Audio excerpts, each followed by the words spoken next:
Hey guys, and welcome back to Let's Play Ocarina of Time. So we're in Dodongo's Cavern, let's continue on forward.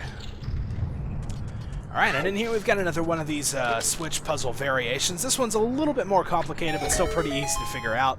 We shoot that one, this first pillar of fire comes down. Navi's going to, well, she normally points it out, but there she goes now that we're looking at it. But you have to hit the second switch over there in order to get across. Those things also don't last forever. They will eventually come back up. But as you can see, I have plenty of time there, so you really don't have to panic or anything.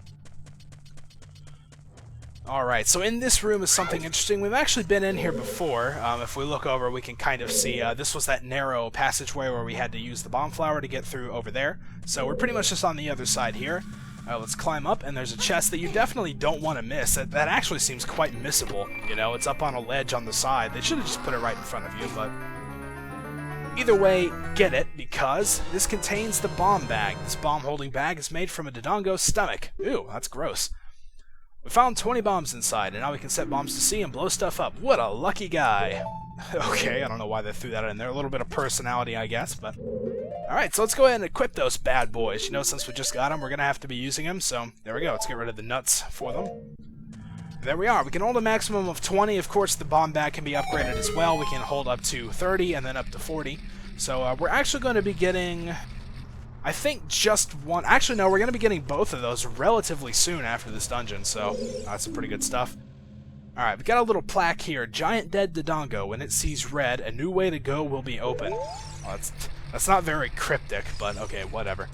Anyway, obviously the giant Dodongo it's talking about is this one right here. So as we walk along the catwalk, we've got two different little holes we can drop bombs through.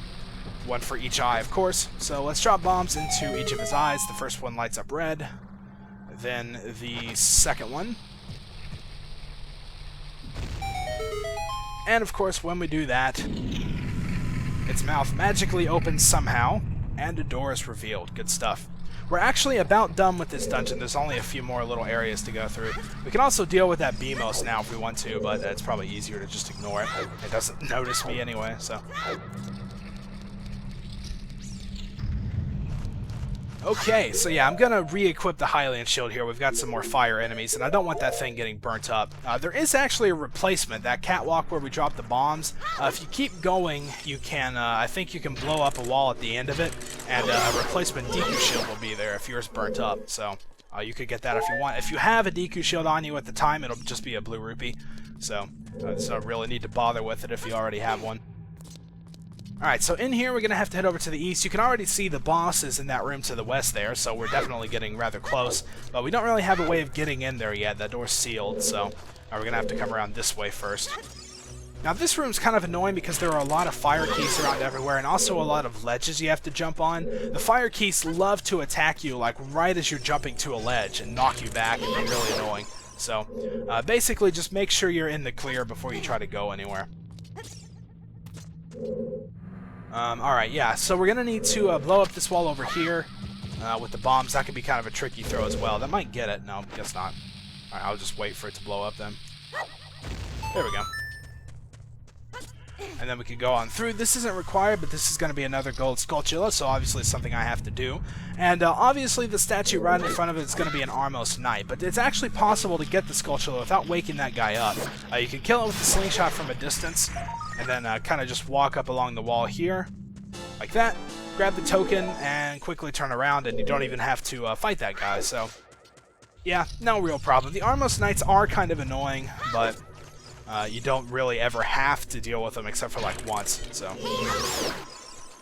Yeah, see, if I would have climbed on up, that fire keys would have knocked me back down, and it would have been really, really a pain, so. Alright, so we just pretty much want to come up here. You can push that block down if you want. It will give you a way back if you somehow have to come all the way back around again, but I never do, so we'll just leave it alone. There's a fairy over there if you want it, but my bottle's already full. So I've got one fairy and a bug, so that's pretty much what I'm going to be sticking with. Alright, and over here we do actually need to push this block down, because that's what's going to get us into the boss room. We're pretty much about there, so yeah, push that thing down, and we're going to have to pull it over. Nope, don't jump on it. We're going to have to pull it over. Make sure to stay alert for fire keys.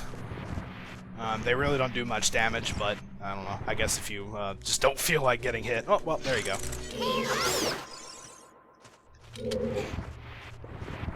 Alright, let's see if the other one will leave me alone. Of course not. Oh, wow, that was really close, wasn't it? Alright, there we go. So we push the block towards the center, it falls on a switch, and the door opens, and this is going to take us to the boss. Awesome. So we want to set a bomb on this little patch in the middle here, and then check the chest, because this is actually going to refill our bombs, since you need them to get through. So, there you go. And then once we do that, we can jump on down.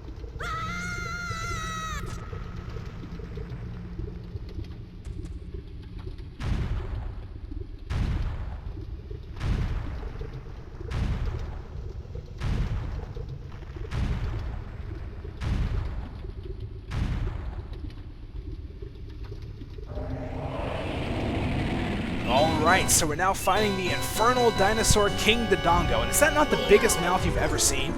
Anyway, let's see what Navi's got to say. This is a huge Dodongo that eats anything. Give it a shock and finish it with your sword. So when he opens his mouth, he's kind of charging up a fire attack. What you want to do is throw a bomb inside of him. Then you can just sit there and do a jump attack or whatever you want. And then he'll start rolling around. You can either just keep running in front of him, he's relatively slow, or you can just stay on the inside like I did and he'll completely pass you up. And that's literally all that this guy has to offer. He doesn't do anything else. So this boss is really easy, of course. We are, like I said, we are still pretty early in the game. So you really don't have to worry about anything from this guy. He's really simple. If you want, you could do the Deku Stick Jump Strike. I think it takes 2 of those to finish him off, so I guess that would sort of speed things up. In fact, let's go ahead and do it.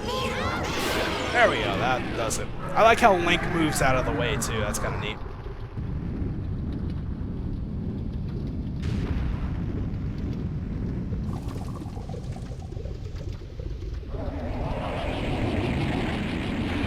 And there he goes. Man, that looks like such a painful death, don't you think? Ugh.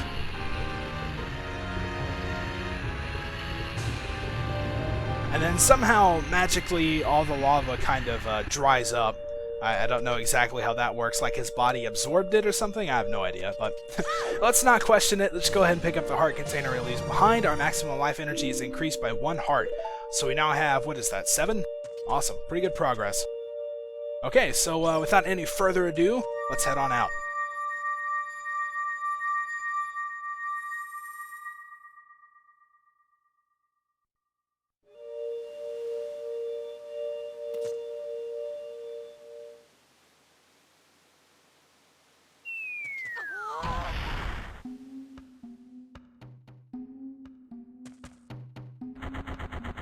It's me, Darunia. Well done! Thanks to you, we can once again eat the delicious rocks from the Dodongo's Cavern until our stomachs burst. That's probably not a good idea. What a wild adventure! It will make an incredible story. I can't believe that the Dodongos suddenly appeared in such great numbers. Well, it is their cavern after all, and that big rock blocking the cave. All this trouble must have been caused by that Gerudo thief, Ganondorf. Oh, that guy again? He said, "Give me the spiritual stone, only then will I open the cave for you." You, on the other hand, risk your life for us. Kid, I like you. Oh, that's good. That's such a relief. How's about you and I become sworn brothers? No, there's no big ceremony involved. Just take this as a token of our friendship.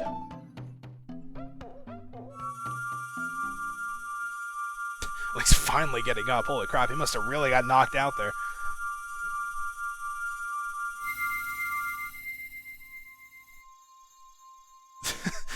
They're both doing the hands up pose. That's awesome. So there we go. Darunia has handed over our second spiritual stone, the Goron's Ruby, I believe it was called.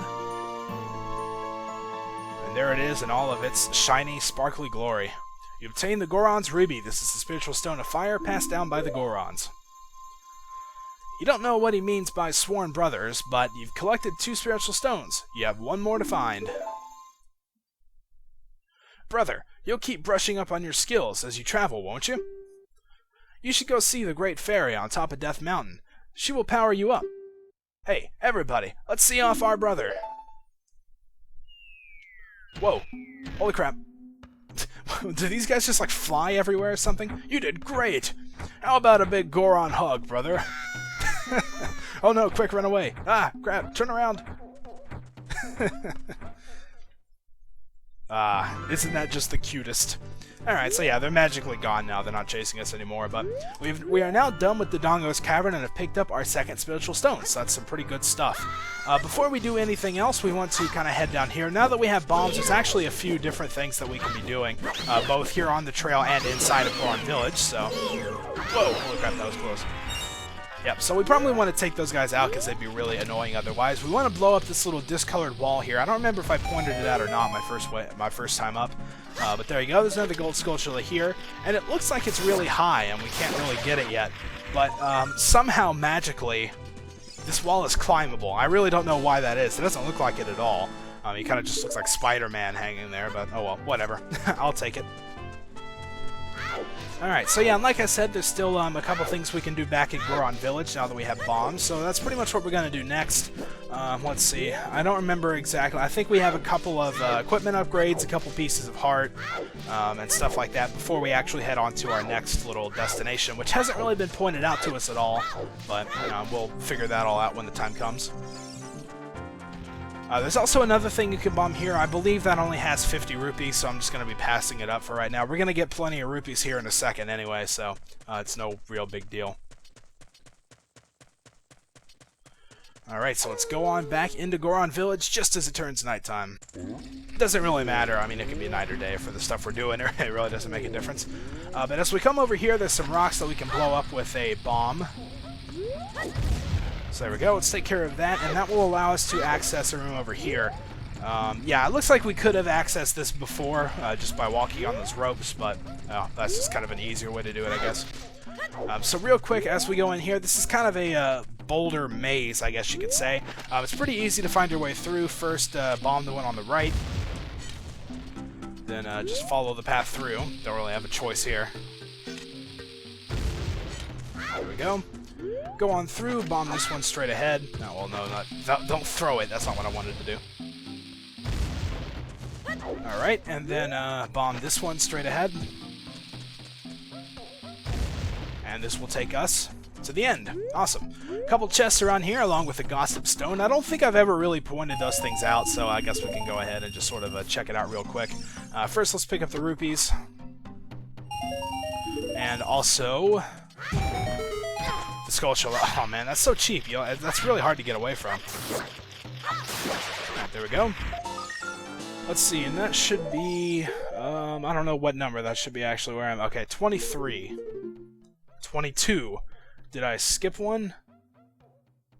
Oh no, okay, that should be 22. Okay, I was looking at a different one there. Right. 22. Okay, good. I was kind of freaking out for a moment. Alright, so yeah, like I said, this thing here is a Gossip Stone. If we check it, the statue's one-eyed gaze pierces into your mind. Ooh, that's some that's some heavy stuff, isn't it? So if we hit it, it will tell us what time it is. Boing boing, the current time is 18:06. Yep, so that's interesting to know, I guess. You can also do various other things with it. It kind of has different reactions depending on what you hit it with. The DQ nuts, I think, have their own. Maybe. Okay, maybe not. But I know the bombs do. If you hit this thing with a bomb, it actually does something kind of interesting.